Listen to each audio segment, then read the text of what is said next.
કે ભલે કાંઈ ન હોય તો રિપોર્ટ તો કરાવવાનો જ. પૈસા ભાઈ અડધી કલાકથી અમે આટા મારીએ. વાગી ગયા છે ગાઈઝ 3 અને અત્યારે ઠેક ભાઈ અમે અમારું લંચ કરવા માટે બેઠા છીએ. તો મમ્મી હવે જણાવો રામભાઈની તબિયત કેવી લાગે છે તમને? પહેલી વાર અમારા ઘરે એવું બન્યું છે. ખૂબ એવું ટ્રાફિક કાપતા અમે નીકળી ગયા છીએ રામભાઈને લઈને દવાખાને જવા માટે. આજે ભાઈ થોડીક તબિયત સારી છે પણ તો પણ મમ્મી આવી જાય છે સાથે અને મમ્મીએ તો સ્ટ્રિક્ટલી કીધું છે કે ભલે કાંઈ ન હોય તો રિપોર્ટ તો કરાવવાનો જ છે અને જો રોકાણ થાય તો રોકાઈ હોતે જવાનું છે. આખી ડેકીમાં ભાઈ સામાન ભરી લીધો છે જેથી કરીને ભાઈ ત્યાં જો રોકાવું પડ્યું હોય તો પાછો ઘરે ધક્કો ન થાય. તો hey guys welcome back to our new vlog. હું છું નયન આહિર. આજનો વ્લોગ આપણે કરી રહ્યા છીએ સવારમાં 11:15 વાગ્યાથી સ્ટાર્ટ. તો સૌથી પહેલાં તો બધાને ગુડ મોર્નિંગ અને જય દ્વારકાધીશ. તો યસ ગાઈઝ આજનો શેડ્યુલ કંઈક આવો રહેવાનો છે. હોસ્પિટલ જઈએ છીએ અને રિપોર્ટ કરાવવાનો છે. ઘરનાળે તો ભાઈ દાડે દિવસે છે ને પાણી વધતું હોય ને એવું લાગે છે. આજે તો ભાઈ ગઈકાલ ઓ બાપા ઠીક ખાડો પડી ગયો. હા એટલે મેં કીધું ઓલી ગાડી એટલી બધી અંદર કેમ ભાઈ ગઈ ભાઈ? આપણે અજાણ હતા થોડાક. ખાડો હતો મમ્મી ધપ કરતું ભાઈ ટાયર કરી ગયું. ઓય બાપા નીકળી ગયું. યસ બાકી મસ્ત ભાઈ વાતાવરણ થઈ રહ્યું છે. તડકો બડકો નીકળી ગયો છે. અમે પણ ઉપરની રૂફ ખોલી જ રાખી છે કે જરી કેવો તડકો રામભાઈના શરીર ઉપર પડે અને જો ભાઈ તડકાનીથી કંઈક સારું થવાનું હોય તો થઈ જાય. બાકી મમ્મી સાથે હાલચાલ પૂછી લઈએ. બાકી મમ્મી જણાવો હાઉ આર યુ? જય Shri Krishna. Good morning. Good morning Diku good morning. જય શ્રી કૃષ્ણ કયો જય શ્રી કૃષ્ણ. ભાઈ સિરિયસલી રામભાઈની એટલી તબિયત ખરાબ છે. બાકી શોભાને મળી લઈએ. શોભા ગુડ મોર્નિંગ. જય શ્રી કૃષ્ણ. કાલ તો નતા મળ્યા તો તો આસો મળે કે ન મળે. આ તો લ્યો જય શ્રી કૃષ્ણ. મેં કીધું હજી મુરત જો છે કે બોલવાનું. તમે કાલ જોવરાયું તો પછી મારા જોવું પડે. હા બાકી ભાઈ આગળ ડમ્પર વાળા જાય છે. આ સાઈડમાં જે પાણી ભર્યું હોય ને એની ઉપર રમ જતા હતા અને ગૌ માતાના પણ મસ્ત મજાના દર્શન થઈ ગયા છે. ગૌ માતાની જય. ડમ્પરની વાત કરતા હતા ભાઈ. ડમ્પર જતા હતા રમ પાણી ઉડાડતા હતા લગભગ. હા કેટલું પાણી ઉડાડે. ડોક્ટર પાસે એકદમ કમ્પ્લીટ ચેકઅપ થઈ ગયું છે અને મમ્મીએ ભાઈ ફાઇનલી રિપોર્ટનું કીધું એટલે રિપોર્ટ કરાવવા દઈ દીધો છે. અમારે રામભાઈનો બ્લડ રિપોર્ટ તો થઈ ગયો છે પણ ભાઈ પેશાબ નથી કરતા. પેશાબ ભાઈ અડધી કલાકથી અમે આટા મારીએ છીએ. પેશાબનો કરાવવાનો છે. હવે આઈ ડોન્ટ નો કઈ રીતનું થાય. થોડી વેઇટ કરીએ, પાણી પીવડાવીએ અને ભાઈ પછી યુરિન આપી દઈએ. રામભાઈનો એકદમ કમ્પ્લીટલી રિપોર્ટ આવી ગયો છે અને ભાઈ રિપોર્ટમાં વાયરસ આવ્યું છે તો એના માટે હવે એને દાખલ કર્યો છે અમે. અત્યારે ભાઈ બપોર પછીના કેટલા વાગ્યા છે ખબર છે? જુઓ ભાઈ 2:50 જેવું થયું છે અને ભાઈ 2:50 એટલે સમજો છો ક્યારના ભૂખ્યા છીએ અમે. ક્યારના અહીંયા હતા. પછી અત્યારે મેં મંગાવી લીધું છે બહારથી ટિફિન, મતલબ કે થાળી જ મંગાવી લીધી છે ગુજરાતી. તો ઝોમેટોવાળા ભાઈ આવે છે એની વેઇટ કરું છું. એનો એક ફોન આવ્યો હોય કે કદીક બહાર આવો, મને જડતું નથી. કારણ કે હું પણ અહીંયા ભાઈ પહેલી વાર હોસ્પિટલ આવ્યો હતો ને ત્યારે મને નહોતું જડ્યું. મેં કીધું કાંઈ વાંધો નહીં ચાલો બહાર આવી ગયો. વાગી ગયા છે ગાઈઝ 3 અને અત્યારે ઠેક ભાઈ અમે અમારું લંચ કરવા માટે બેઠા છીએ. મમ્મી અને શોભા તપાસ કરે છે કે શેની સબ્જી છે. પણ શેની છે મમ્મી કાંઈ ખબર પડી? હે જેનું હોય ભાઈ એનું એક કઠોળ છે ને એક મિક્સ વેજીટેબલ લાગે છે ટીંડોરા જેવું. ભાઈ અત્યારે કરે છે મસ્ત આરામ. બોતલ ભાઈ ચડાવવાની ટ્રાય કરી પણ અત્યારે હજી થોડોક રડે છે એટલા માટે એને સુડાવી દીધો છે. હવે જ્યારે ઉઠશે ત્યારે બોટલ સ્ટાર્ટ કરી દઈશું અને ભાઈ સાથે અમારું 3 વાગે ટેક લંચ થઈ રહ્યું છે. તો ચાલો ફટાફટ અમે લંચ કરી લઈએ. અને અમારે રામભાઈને ભાઈ મસ્ત મજાની થોડી ઘણી મજા આવી ગઈ છે અત્યારે. ભાઈ એ જે કાલે વેજીટેબલ્સ ને એવું બધું લીધું હતું કાપવાવાળું એનાથી અને કિચનના સામાનથી રમે છે મસ્ત. અને બેઠો છે એ જુઓ ઉપર બોટલ ચડે છે અને ભાઈ મસ્ત આરામથી બેઠા છે. કેમ દીકા હવે કેવું છે? મજા છે ને તને? હે આના જોતો બધાને ઓકે કહી દે. રામ એ બધાને ઓકે કહી દે. તો દીકો આમ જો આના બધાને ઓકે કહી દે. ઓકે તો મમ્મી હવે જણાવો રામભાઈની તબિયત કેવી લાગે છે તમને?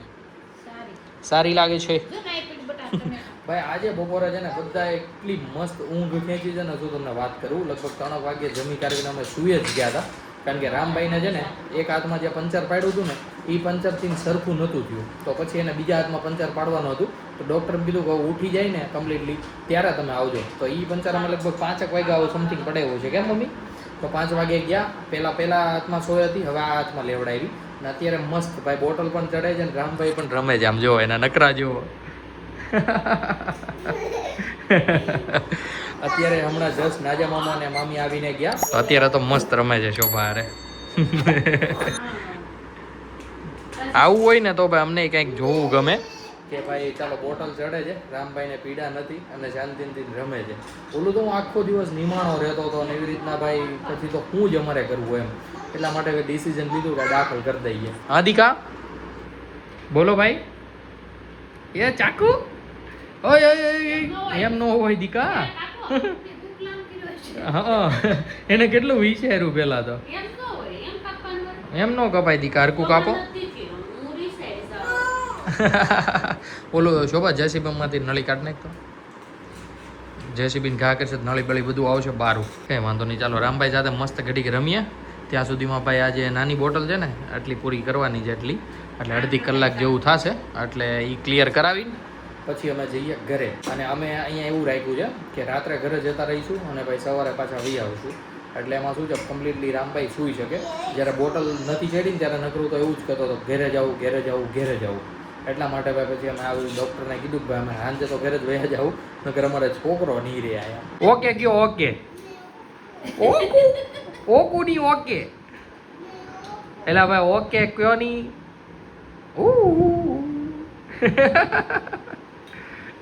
મારો મારો મારો રામને મારો મારો એ હા ભાઈ ઘણા દિવસ પછી છે ને આવી રીતના રામભાઈ ની રમતો જોઈએ છીએ. હો અમે 3 થી 4 દિવસ તો પાક્કા થઈ ગયા છે.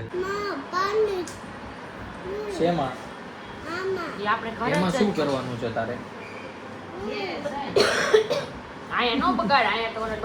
રામભાઈના વધેલા ઇન્જેક્શનમાં એને પાણી ભરીને રમવું છે.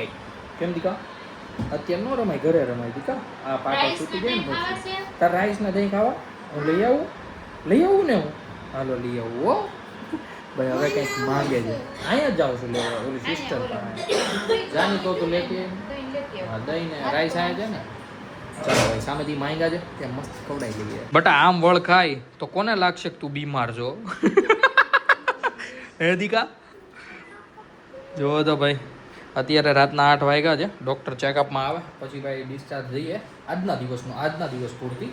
બાકી ભાઈ કાલ સવારે પાછું અમારે આવવાનું છે. નહીં સૂમ નહીં હો દીકા ભાઈ, સૂમથી એટલો બી ગયો છે ને ડૉક્ટરનું નામ સાંભળે ને લીંડિયું કાઢે. એટલે હવે ડૉક્ટર આવે એટલે ચેકઅપ કરાવીને પછી નીકળીએ ઘરે. હજી જમવાનું બનાવવાનું બાકી છે મમ્મીને અને શોભાને, પણ હવે જોઈએ છે શું પ્લાન બને છે. ફાઇનલી રામભાઈનું ચેકઅપ થઈ ગયું છે ને અમે નીકળી ગયા છીએ ઘરે જવા માટે. એટલે સૌથી પહેલા તો આપણે પૂછીએ કે અત્યારે વાગ્યા છે 8:15 તો મમ્મી અને શોભા હવે રાતનું જમવાનું શું પ્લાન કરશે તો મમ્મી જણાવો. ટીપી નાખીએ બસ ને મમ્મી. એનું શાક કરશો? યસ ભાઈ જોઈએ છે મમ્મીની શું બનાવે છે. બાકી ભાઈ જો સાથે તીખારી બીખારી બનાવવાના હોય તો આપણે બનાવડાવીશું ભાખરી.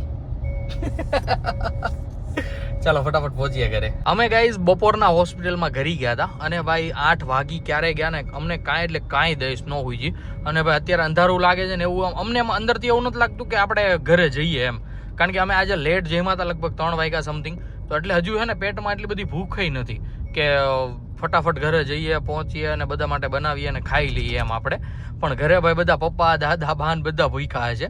એટલે મમ્મીને કહીશ કે જલ્દી પહોંચીને જલ્દી રાંધવા વળગી જાજો. અત્યારે ગાઈઝ આપણે કડોદરામાં છીએ અને ભાઈ કડોદરામાં છે ને બહુ બધી કાપડની મિલો છે. તો ભાઈ અહીંયાના જે કારીગરો છૂટે છે ને એ તમે જુઓ ભાઈ, સિરિયસલી આખો રોડ બ્લોક છે. આટલું પબ્લિક છે અહીંયા, મતલબ મજૂર વર્ગ છે. અને આમ જોઈએ ને તો આ સાઈડનો જેટલો વિસ્તાર છે ને એટલા વિસ્તારમાં આ લોકો જ રહી છે એમ. મતલબ ઓલું કેમ જામનગરમાં રિલાયન્સ ફેક્ટરી છે તો એની આજુબાજુમાં જ બધા રહી, એવી જ રીતે કડોદરામાં છે ને લગભગ બહુ ઝાઝી માત્રામાં ફેક્ટરી છે તો એના બધા મજૂરો છે. આ સાંજના વાગ્યા છે ભાઈ 11:15 અને ભાઈ ઘરે આવીને મસ્ત ભાખરી અને ખાધું હતું ગાંઠિયાનું શાક, મોજ પડી ગઈ હતી. બાકી અમારે રામભાઈ અત્યારે વયા ગયા છે રેસ્ટ મોડ પર. તો શોભા સુડાઈ દેવો છે હવે 11:30 છે. યસ. અને ભાઈ આજે જમવાનું અમારે કેટલા વાગે દીધું ખબર? 9:30 વાગ્યે. પહેલી વાર અમારા ઘરે એવું બન્યું છે આટલા વર્ષોમાં કે અમે 9:30 વાગ્યે જમ્યા. બોલો, ફર્સ્ટ ટાઈમ. પણ ઇટ્સ ઓકે ભાઈ, ઘરે આવી રીતના ભાઈ કંઈક આવ્યું હોય દુવિધા એટલે ભાઈ થોડુંક શિડ્યુલમાં આમ તેમ થાય, બટ ઇટ્સ ઓકે. ચાલો રામભાઈને મસ્ત સુડાવવાની અત્યારે ચાલી રહી છે તૈયારી.